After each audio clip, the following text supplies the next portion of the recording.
এছাড়াও আরো বহু উলামে কেরাম তাশরীফ আনবেন। আল্লাহ প্রেমিক, রসুল প্রেমিক, ওলি প্রেমিক সুন্নি মুসলমান বাবারা, যুবক ভাইয়েরা, মুরব্বী বাবারা, পর্দা নিশীন যারা পর্দার আড়াল থেকে শ্রবণ করছেন, আমার সম্মানিত মা ও বোনেরা, সকলের খেদমতে শান্তির বাণী আবার পৌঁছে দিলাম আপনাদের কাছে। আসসালামু আলাইকুম ওয়া রাহমাতুল্লাহি ওয়া বারাকাতুহু। বলেন তো আজকের জান্নাতের বাগানে মাহফিল হওয়াতে আমরা খুশি না বেজার? আর জোরে কইতে হইব, খুশি না বেজার? খুশি হইতে গেলে একটা তাকবীর দিতে হবে। আপনারা কি রাজি আছেন? আর জোরে বলেন রাজি আছেন? এই বাইক উত্তর পাড়া যে একটা জান্নাতের বাগান হচ্ছে, এটা যেন চতুর্দিকে মানুষ জানে যে জান্নাতের বাগান যুবকরা সাজাইছে। আল্লাহু আকবার। কোন গান বাজনার আসর করে নাই, কোন ডিজে পার্টি করে নাই, যুবকরা আল্লাহ আল্লাহ রসুলের মহব্বতে কবরবাসীর মাগফিরাতের জন্য জান্নাতের বাগান সাজাইছে। আল্লাহু আকবার বলেন। এজন্য আমরা খুশি না বেজার? কারা কারা খুশি? আমরা তাকবীর দিই, নারে তাকবীর, আল্লাহু কইতে হবে নারে তাকবীর, নারে রিসালাত, আহলে সুন্নাত ওয়াল জামাত, নূর নবীজি যেখানে, মিলাদ কিয়ামের আলো, মিলাদ কিয়ামের আলো, নারে তাকবীর। পবিত্র সুন্নি মহা সম্মেলন, সকলে বলেন মারহাবা। যে আল্লাহ পাক আমাদের সকলকে আজকের এই জান্নাতের বাগানে আসার মতো, বসার মতো তৌফিকটুকু দিয়েছেন, সেই রব্বি কারীমের দরবারে অসংখ্য অগণিত শুকরিয়া আদায় করি। সকলে জবান খুলে একবার পড়ি আলহামদুলিল্লাহ, আর উচ্চ কণ্ঠে পড়ি আলহামদুলিল্লাহ। আর শুকরিয়া আদায় করি যে আল্লাহ রাব্বুল আলামিন আমাকে আপনাকে এমন একজন নবীর উম্মত হিসেবে কবুল করেছেন, যিনি হচ্ছেন সমস্ত নবীদের নবী। সুবহানাল্লাহ বলেন। যিনি হচ্ছেন 18,000 মখলুকাতের নবী। সুবহানাল্লাহ বলেন।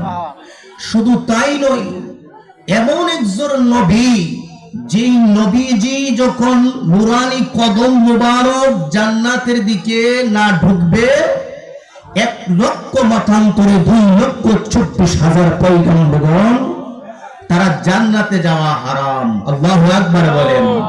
শুধু তাই নয়, আমরা এমন একজন নবীর উম্মত হতে পেরেছি যিনি নবীর উম্মতেরা সর্বপ্রথম যদি জান্নাতের ভিতরে পা না রাখে, 1 লক্ষ মতান্তরে 2,24,000 পয়গম্বরের উম্মত গুলোকে জান্নাতে পা রাখা হারাম। জোরে বলেন আল্লাহু আকবার বলেন। এমন একজন নবীর উম্মত হতে পেরেছি। জোরে বলেন আল্লাহু আকবার বলেন। প্রিয় হাজিরিন, অল্প সময়ের মধ্যে 2টা বিষয়ের ভিতরে আলোচনা করব। একটা হলো নবীজির মুহাব্বত, শানে রিসালাত এবং মা বাবার খেদমত। জোরে বলেন মারহাবা বলেন। আল্লাহ রাব্বুল আলামিন বলতেছেন, আমার হাবিব এমন একজন নবীকে আমি সৃষ্টি করেছি, আমি আল্লাহ রাব্বুল আলামিন যেই জায়গার মধ্যে আমি আল্লাহ, সেই জায়গার মধ্যে আমার নবী। জোরে বলেন সুবহানাল্লাহ বলেন। যেই জায়গার মধ্যে আমি আল্লাহর জিকির আছে, সেই জায়গার মধ্যে আমার বন্ধু নবী রাহমাতুল লিল আলামিনের জিকির আছে। জোরে বলেন সুবহানাল্লাহ বলেন। এই জন্য আল্লাহ রব্বুল আলামিন কুরআনুল কারীমের মধ্যে কি বলেন দেখেন, আলহামদুলিল্লাহি রাব্বিল আলামিন। আল্লাহু আকবার। আমার আল্লাহ রাব্বুল আলামিন, আল্লাহ বলেন আলহামদুলিল্লাহি রাব্বিল আলামিন। আমি আল্লাহ হইলাম সমস্ত জাহানের জন্য, আমি আল্লাহ হইলাম রব্বুল আলামিন। আল্লাহ বলতেছেন, দুনিয়ার মানুষ রে, আমি আল্লাহ সমস্ত জাহানের জন্য রহমত শুধু নয়, আমি আল্লাহ যে কুল কায়নাত সমস্ত জাহানের জন্য রহমত। আর আমার বন্ধুরও আমি আল্লাহর কাছ কাছে রেখেছি। আল্লাহু আকবার বলেন। আল্লাহ বলেন ওয়ামা আরসালনাকা ইল্লা রাহমাতাল লিল আলামিন। আল্লাহু আকবার বলেন। আল্লাহ বলেন আমি আল্লাহ সমস্ত জাহানের জন্য রব। আলামিন বহু বচন, আলম এক বচন, আলমের বহু বচন হচ্ছে আলামিন। আলম মানে একটা জগৎ, আলামিন মানে বহু বহু বহু জগৎ। জোরে বলেন আল্লাহু আকবার বলেন। আল্লাহ বলেন ওয়ামা আরসালনাকা ইল্লা রাহমাতাল লিল আলামিন। আমি আল্লাহ রাব্বুল আলামিন ওয়ামা আরসালনাকা, আমি আল্লাহ পাঠিয়েছি ইল্লা তবে বন্ধু হাবিব গো, ও আমার দুষ্ট নবী গো, আরসালনাকা ইল্লা রাহমাতাল লিল আলামিন, আপনি নবীর তামাম জাহানের জন্য রহমত হিসাবে আমি আল্লাহ প্রেরণ করেছি। জোরে জোরে বলেন না আল্লাহু আকবার বলেন। এ আমার বাইকের বাবা চিরাই আমার, ও আমার দুষ্টরা, আল্লাহ রাব্বুল আলামিন বলে যারা দুনিয়ার মধ্যে আমার বন্ধু নবীর সঙ্গে কানেকশন করেছে, নবীকে মহব্বত করেছে, নবীকে ভালোবেসেছে, নবীকে তাজিম করেছে, নবীর উপর দুরূদ শরীফ পড়েছে, নবীর উপরে মিলাদ শরীফ পড়েছে, আমি আল্লাহ বলে দিলাম দুনিয়ার মধ্যে ইজ্জত তাদের বেড়ে গেছে, সম্মান বেড়ে গেছে। আমি আল্লাহ ইতিহাস করে রেখে দিলাম হাসরের ময়দানে আমি আল্লাহ তাদেরকে বিনা হিসাবে জান্নাত দিয়ে দেব। জোরে বলেন সুবহানাল্লাহ। আল্লাহ রাব্বুল আলামিন বলেন আমার নবীর সঙ্গে ভালোবাসলে, প্রেম করলেন, এই দুনিয়ার মধ্যে ওই লোকটা দামি হয়ে যায়। আল্লাহু আকবার বলেন। কেমন দামি হয়ে যায় বাবারে বন্ধুরা আমার, আমরা জানি এই জগতের মধ্যে একটা পাগল ছিল রে বাবা, যার নাম হচ্ছে হযরত ওয়াসাল কারনী। জীবন একবার নবীর দরবারে যাইতে পারে নাই। আল্লাহু আকবার। হযরত ওয়াসাল কারনীকে ডাক দিয়ে বলে ও ওয়াসাল কারনী, তুমি কেন নবীর রওজা নবীজির দরবারে যাইতে পারো নাই? নবীজির দরবারে কেন হাজিরা দিতে পারো নাই? কারণ অসংখ্য সাহাবে কেরামরা আমার নবীর দরবারে যাইয়া বসে থাকতো, তুমি তো ইচ্ছে করলে নবীর দরবারে যাইতে পারতা, কেন নবীর দরবারে যাও নাই? ওয়াসাল কারণী ডাক দিয়া কই দুনিয়ার মানুষ, আমি কয়েকটি কারণে নবীর দরবারে যাইতে পারি নাই। এ দুনিয়ার মানুষ, আমি কয়েকটি কারণে রে নবীজির দরবারে যাইতে পারি নাই। এক নম্বর কারণ হইল আমি আমার আম্মা রয়েছে। আল্লাহু আকবার বলেন। ও বাবা ওয়াজটা শুনে দিলটা নরম করে দিবেন। এক নম্বর কারণ হচ্ছে আমি আমার আম্মার খেদমত করতাম। আমি ওয়াসাল কারণীর বৃদ্ধ আম্মা রয়েছে, যে আম্মা অন্ধ ছিল, যে আম্মার সেবা করতাম, কারণ আম্মাকে দেখাশোনা করার মতো এই জগতে আমি ওয়াসকুরুনির আর কেউ নাই। এই জন্য মারে আমি ভালোবাসতাম, মার খেদমত করতাম। আমি যদি মার খেদমত চাইরা এই দিকে যদি রাসূলুল্লাহ দরবারের মধ্যে যাই, ওই দিকে যদি আমার মা কষ্ট পায়, তাহলে তো আমার ইবাদত বরবাদ হয়ে যায় রে। কারণ তো আমার নবী বলে নাই ও ওয়াসাল কারণী রে তুমি আমার সঙ্গে দেখা করো। আল্লাহু আকবার বলেন। আমি আমার মার খেদমত করার কারণে নবীর দরবারে যাইতে পারি নাই। জবানটা খুলে বলো বাবা, ওই আব্বা আম্মার খেদমত দরকার আছে কিনা বলেন? আর জোরে বলেন আছে কিনা বলেন? আজকে তো যুবকরা দেখা যায় বিয়া কইল ওই আব্বা আম্মা ভুলে যায়, ঠিক কিনা বলেন? আর জোরে বলেন ঠিক কিনা? কারণ বিয়া কইরা শ্বশুর শাশুড়ি হয়ে যায় আব্বা আম্মা। আর নিজের মা হয়ে যায়, নিজের আব্বা হয়ে যায় বুইরা, নিজের মা হয়ে যায় বুন্নি। জুড়ে বলেন নাউজুবিল্লাহ বলেন, আর জুড়ে বলেন নাউজুবিল্লাহ। নিজের আব্বা আম্মা খবর নাই, বিয়ে কইরা মনে করে শ্বশুর শাশুড়ি তারা ফোন, এরে বাবা না না না, দুনিয়ার মধ্যে তোমার মা তোমারে কষ্ট করছে, কষ্টের উপর কষ্ট করছে, এমন কষ্ট করছে গো। নবী বলে দুনিয়ার মানুষ যদি, ছেলে মেয়েরা যদি জানতো যদি মা নামক এই বদমাশটা কেমন সন্তানকে কষ্ট করে দুনিয়াতে আগমন করাইছে, দুনিয়াতে করাইছে, তাহলে তারা কখনো আব্বা আম্মার মনে কষ্ট দিত না। ঠিক কিনা বলে, আর শুনে বলেন ঠিক কিনা বলে। ওরে জান্নাতের চাবি আমার মা গো, জান্নাতের চাবি আমার মা।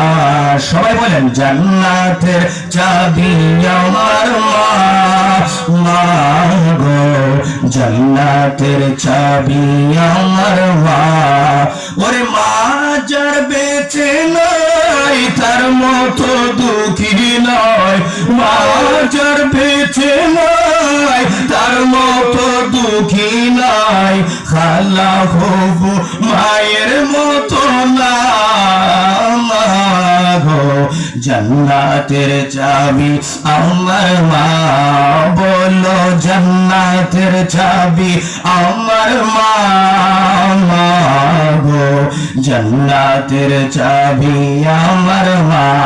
ওরে মা যার বেঁচে নাই তার মতো দুঃখী নাই, মা যার বেঁচে নাই তার মতো দুঃখী নাই, খালা হবু মায়ের মতো না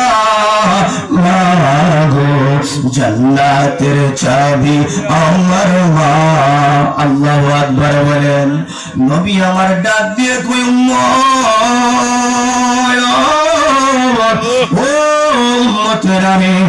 তোমার মা কষ্টের পর কষ্ট করেছে, কেমন কষ্ট করছে জানি।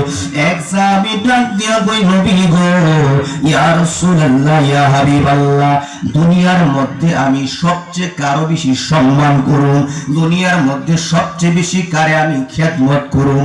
আল্লাহু আকবার। রাসূল আমার ডাক দিয়ে কই সাহাবী, ক্বালা উম্মুকা, তোমার মার খেদমত করবা, মাকে বেশি সম্মান করবা।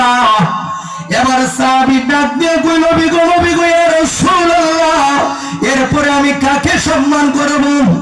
আল্লাহ নবী বলে ক্বালা উম্মুকা, তারপর তোমার মা।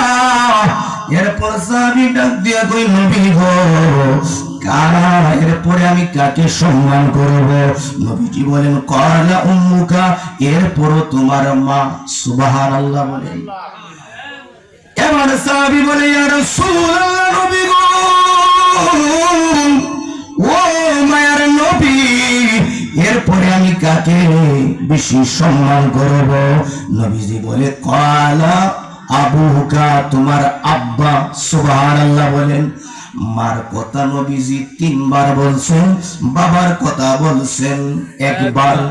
জোরে বলেন আল্লাহু আকবার। এ আমার বাইকের বাবারা, ও যুবক ভাইরা রে, কেন মার কথা নবী 3 বার বলছে জানি? কারণ মা তো কষ্টের পর কষ্ট করেছে, যেই কষ্টটা মা দুঃখিনী করছে জগতের মধ্যে, এই কষ্ট বাবা করে ভাই। এই জন্য নবী বলছে সবচেয়ে বেশি মর্যাদার হকদার হইল মা। ও বন্ধুরে বাবারে আমার, নবী কিন্তু বলে নাই বাবার পায়ের নিচে জান্নাত। আমার নবী বলছে তোমার দুঃখিনী মার পায়ের নিচে জান্নাত। আল্লাহু আকবার বলেন। নবী বলে তোমার মা কষ্টের পর কষ্ট করছে, এই জন্য আমি নবী 3 বার বলছি। এবার বাস্তবে আসেন কিভাবে কষ্ট করছে মা। ও বন্ধুরে বাবারা আমার, বন্ধুরে আমার, এক মা ডেলিভারি হবে, দুনিয়ার মধ্যে সন্তান প্রসব হবে, এই দুঃখিনী মাকে নিয়ে হসপিটালের মধ্যে গেছে। তার আপন জনেরা হসপিটালের মধ্যে যখন রাখলো, ডাক্তার বলতেছে, ও এই রোগীর কোন গার্জেন আসেননি? এবার বলতেছে আমরা আছি। এবার আজকার মধ্যে নিয়ে রোগীর থেকে একটু দূরে দিয়ে বলতেছে, আপনারা যদি ওনার গার্জেন হয়ে থাকেন, কারণ আমি দেখতেছি এমন একটা পর্যায় হইল, যদি ওই সন্তান, ওই মায়ের গর্ভে যে সন্তান আছে, এই সন্তানকে যদি দুনিয়ার মধ্যে যদি তাকে আনতে হয়, তাহলে মা দুঃখিনী মারা যাইবে। আর মাকে যদি বাঁচাইতে হয়, ওই মহিলার গর্ভের সন্তান মারা যাইব। এখন আমরা ডাক্তাররা কি করব? ডাক্তাররা এবার কি করল? শ্বশুর শাশুড়ি ডেকে আনলো, ওই মহিলার শ্বশুর শাশুড়ি ডেকে আনলো, বলতেছে এমন এমন ঘটনা, এখন কি করা যায়? শ্বশুর শাশুড়ি ডাক দিয়া কই, ডাক্তার গো, ও ডাক্তার গো, তুমি ও ডাক্তার গো, সন্তান মারা গেলে সন্তান পাওয়া যাইবে, কিন্তু আমার বৌমা পাওয়া যাবে না, আপনি বৌমাকে বাঁচান। আল্লাহু আকবার বলেন। এবার বন্ধুরে আমার ওই মেয়ের জামাইকে নিয়ে বলল ডাক্তার, কাকে বাঁচাইব? জামাইও কি কথা বলে, আমার স্ত্রীর বাঁচান। এবার এই মেয়ের আম্মার কাছে যখন গেছে, মাও বলতেছে আমার মেয়েটারে বাঁচান। আল্লাহু আকবার। কিন্তু বন্ধু, ডাক্তার ডাক দিয়া কই, সবাইরে তো জিজ্ঞাসা করলাম, সবাই বলে মহিলারে বাঁচানোর জন্য গো। এখন আমি ডাক্তারও তো একটা বিবেক আছে। আল্লাহু আকবার বলেন। আমি ডাক্তারের তো একটা বিবেক আছে। আমি ডাক্তার এবার যেই মহিলা প্রসব করবে, ওই মহিলাকে একটু জিজ্ঞাসা করে দেখি কাকে বাঁচাই। ডাক্তার ডাক দিয়া কই, মা, ও মা গো, প্রত্যেকই তো বলছে তোমারে বাঁচানোর জন্য, কারণ এমন একটা যে সন্তান বাঁচাইলে মা বাঁচানো যাবে না, মা বাঁচাইলে সন্তান বাঁচানো যাইবে না। ও মা, তোমার কাছে জানতে চাই, ও মা গো, তুমি কি বাঁচবা না সন্তানের দুনিয়ার মধ্যে আলো দেখাইবা? আল্লাহু আকবার বলেন। এই আমার মাইকের বাবাজিরা, ওই মহিলাটা ডাক দিয়া কই, ডাক্তার, ও ডাক্তার গো, সবাই তো আমার বাঁচানোর জন্য পেরেশান হয়ে যাচ্ছে। ডাক্তার গো, আমি মা দুঃখিনী যদি মরে যাই কোনো আফসোস নাই। আমি মা দুঃখিনীর গর্ভের মধ্যে যে সন্তান রয়েছে, এই সন্তান তো দুনিয়ার মধ্যে আলো বাতাস দেখে নাই, এই দুনিয়ার মধ্যে কিছু দেখে নাই। ও ডাক্তার, তুমি মেহেরবানি করে আমায় যদি মরে যায় কোনো দুঃখ নাই, আমার সন্তান জাদুমণির এই দুনিয়ার যেন আলো বাতাস দেখতে পারে, সেই ব্যবস্থা করেন। জোরে বলেন আল্লাহু আকবার। ওরে মায়ের কান্দন যাবজ্জীবন, বনের কান্দন 2-3 দিন রে, ঘরের নিয়ে বাইরে কান্দন কয়েকদিন পর তাকে না, দুঃখের দরদি আমার জনম দুঃখী মা। সকলে পুটারে পড়েন না, ওরে মায়ের কান্দন যাবজ্জীবন, বনের কান্দন 2-1 দিন রে, ঘরের মেয়ে বাইরে কান্দন কয়েকদিন পর থাকে না, দুঃখের দরদি আমার জনম দুঃখী মা, দুঃখের দরদি আমার জনম দুঃখী মা। 10 মাস 10 দিন মায়ে গর্ভে দিছে টাই, রক্ত মাংস খায়া ববে আসলাম ভাই, ভূমিষ্ঠ হইয়াই আমি উঠিলাম কান্দিয়া, শান্ত করিল মায়ের বুকের দুধ দিয়া। ওরে মায়েরই প্রসবের কালে বুক বেসে যাই নয়ন চলে গো। আল্লাহু আকবার বলেন। ওরে মায়েরই প্রসবের কালে বুক ভেসে যাই নয়ন জলে গো। মা সন্তানের নিয়ে বুকে ভুলে সকল যন্ত্রণা। বুকের দরদি আমার জনম দুঃখী মা। বলেন গর্ভধারণী আমার জনম দুঃখী মা। ওরে মায়ের কান্দর যাবদ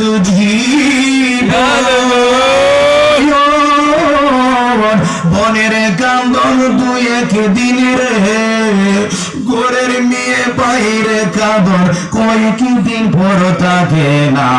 দুঃখের দরদি আমার জনম দুঃখী মা। বলেন দুঃখের দরদি আমার জনম দুঃখী মা। ওরে লেঙ্গায়া তোর কানা কইরা হইলে পড়ে ছেলে দোলা যাইরা মায়ে তারে টান দিয়া লই কুলে। লেঙ্গায়া তোর কানা কইরা হইলে পড়ে ছেলে দোলা যাইরা মায়ে তারে টান দিয়া লই কুলে। পুত্র যদি কুপুত্র হয় মা নাহি ফেলে হাজার বছর ডাইকা রাখিয়া মা তারে ফালে। সুবহানাল্লাহ বলেন। ওরে এই আশেকে বেবে বলে জান্নাত মায়ের পায়ের নিচে গো। তোমরা দেখো বুখারীর হাদিস খুলে, দেখো বুখারীর হাদিস খুলে করছে মায়ে করছে নবী ঘোষণা। দুঃখের দরদি আমার জনম দুঃখী মা। গর্ভধারণী আমার জনম দুঃখী মা। জোরে বলেন না আল্লাহু আকবার বলেন। বাবারা মনে আসেনি ওয়াইস আল কারণীর কথা বলতেছিলাম। হযরতে ওয়াইস আল কারণী ডাক দিয়া বলেন, এক নম্বর আমি মার খেদমত করার কারণে নবীজির দরবারে যাইতে পারি নাই। হযরতে ওয়াইস আল কারণী কেমন এমন একজন পাগল ছিল জানেনি? হযরতে ওয়াইস আল কারণীর বয়স মাত্র 9 বছর। বলেন কয় বছর? 9 বছর। ওয়াইস আল কারণী ওনার আব্বা মারা গেছে বন্ধুরে। আব্বা মারা যাওয়ার পরে সংসারের হাল ধরছে ছেলে ওয়াইস আল কারণী। এবার তার আব্বার একটা ব্যবসা ছিল, ওই ব্যবসার মধ্যে পাগলা ওয়াইস আল কারণী। তখন তিনি পাগল লকব পাই নাই, তখন তিনি পাগলের বেশ ধরে নাই। তিনি মাত্র 9 বছর। এবার আব্বার ব্যবসার মধ্যে গেলেন। ও বন্ধুরে, তিনি যখন ব্যবসা করলেন কয়েকদিন যাওয়ার পরে বন্ধু ওই ওয়াইস আল কারণীর বাবার ব্যবসা থেকে চুরি হয়ে গেল। সমস্ত জিনিসপত্র চুরি নিয়ে গেল। ডাক দিয়া কই মা, আমার যে ব্যবসার মধ্যে জিনিসপত্র ছিল সবগুলো চুরি হয়ে গেছে। ও আম্মা এখন আমি কি করব? মা ডাক দিয়া কই ফুতুরে, ও ফুতুরে, আমাদের এই শহরের মধ্যে একজন ধনাঢ্য ব্যক্তি আছে যার সম্পদের অভাব নাই, যার বকরির অভাব নাই। তুমি তার বাড়িতে গিয়ে চাকরি নাও। আল্লাহু আকবার বলেন। ওরে বন্ধুরে আমার, হযরতে ওয়াইস আল কারণী ওই সম্পদশালী ব্যক্তির বাড়িতে চাকরি নিল।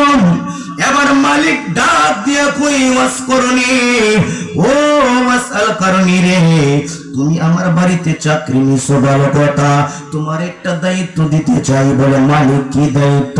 বলতেছে আমার কিছু বেশি পরিমাণ বকরি আছে, অনেকগুলো বকরি আছে, তুমি এইগুলো লালন পালন করবা।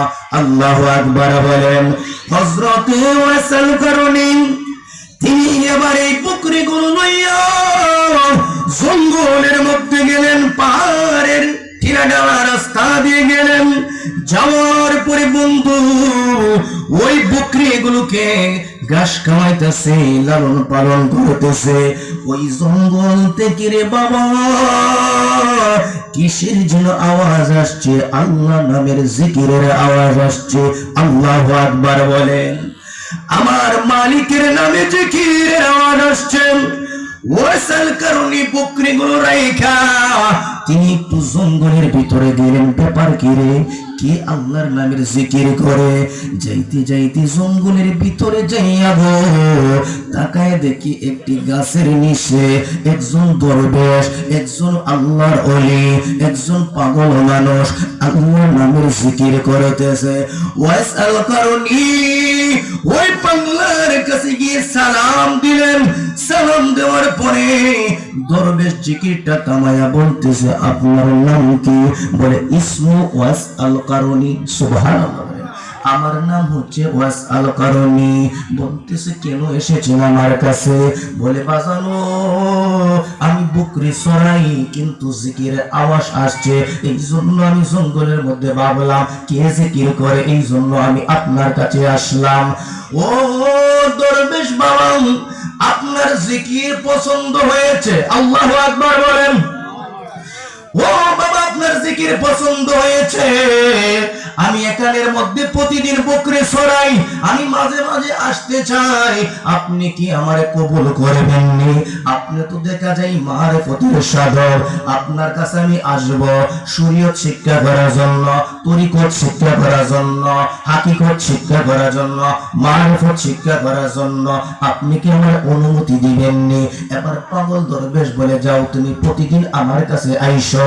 এবার ওয়াসআল কারণী প্রতিদিন আইসা এই দরবেশের কাছে দেড় মগ্ন থাকে। আল্লাহু আকবার বলেন, আরো জোরে বলেন ইয়া রাসূলুল্লাহ।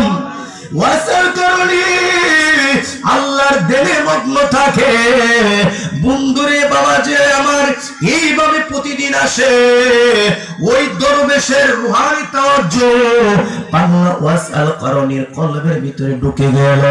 যতক্ষণ বৈশা থাকে ওয়াসআল কারণী সংসারের কথা মনে থাকে না, বকরির কথা মনে থাকে না, দুনিয়ার কথা মনে থাকে না।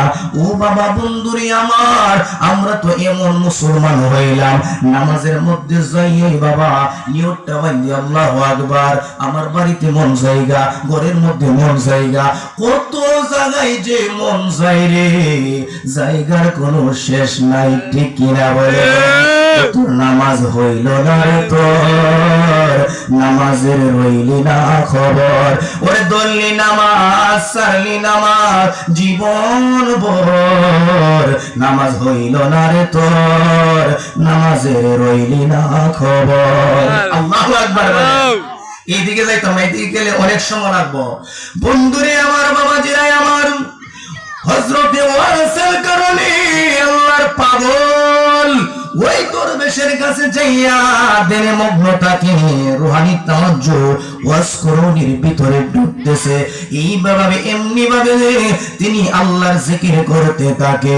বন্ধুরে আমার, বাবাজিরা একদিন হঠাৎ করে এই দরবেশের কাছে বসে রইলেন, বৈশা বৈশা আল্লাহর জিকির করতেছে। ইন দি মিন টাইমে তিনি জিকির শেষ করে তিনি যখন বকরি নিয়ে যখন যাবে মালিকের বাড়িতে, আল্লাহু আকবার বলেন, মালিকের বাড়িতে যখন গেলাম, মালিক ডাক দিয়া কই, কিরে ওয়াসআল কারণী, আজকে দেখা যায় বকরি কম কেন, কিছু বকরি নাই কেন? ওয়াসআল কারণী কোনো জবাব দেই না। বলতেছে, তোমার তো আমি চাকরি দিছিলাম, আমার বকরির দেখাশোনা করবা, বকরির লালন পালন করবা, আজকে কেন বকরি নাই? কিন্তু এই মালিক রাগান্বিত হইয়া গেছে গো, ডাক দিয়া কই, তোমার মতো কর্মচারী আমার দরকার নাই,